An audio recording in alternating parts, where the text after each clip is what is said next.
Present by दीवाना music परो।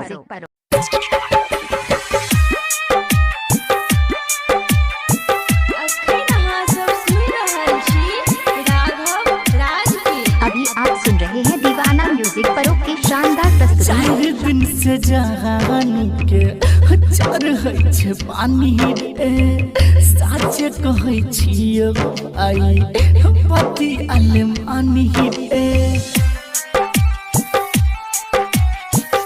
4 दिन से जहानी के चार है छे पानी रे साचे कहै छियो आई पति अलम आनी रे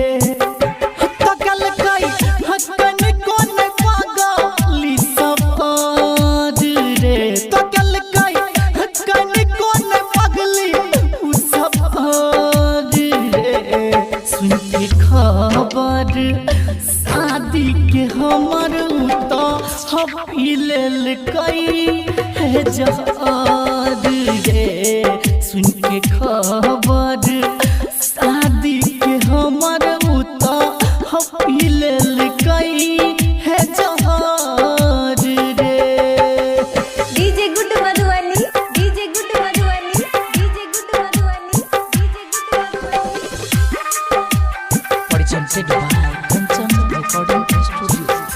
कॉल लिए गलती केहन हम रे बदलिए जानू के अपना जखम रे। Present by दीवाना म्यूजिक परो। हाँ कॉल लिए गलती केहन हम रे बदलिए जानू के अपना जखम रे। लगैया उजर जतै बसल घर रे लगैया उजर जतै बसल घर रे सुन के खबर शादी के हमर तो हपील कई है जहाद रे सुन के खबर शादी के हमर तो हपील कई है जहाद रे। DJ good Madhubani DJ good Madhubani DJ good Madhubani DJ good Madhubani presented by Kanchan Recording Studio। कहलिए जे दिलवा से तोरी है नाता रे बात शादी वाला चल गेलै ओकरा पता रे।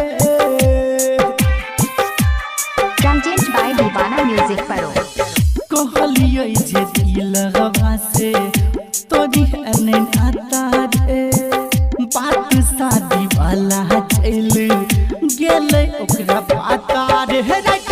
विकेसी देखल कई काटैत कहर रे राघव देखल कई काटैत कहर रे सुन के खबर शादी के हमर तो हपील कई है जहाद रे सुन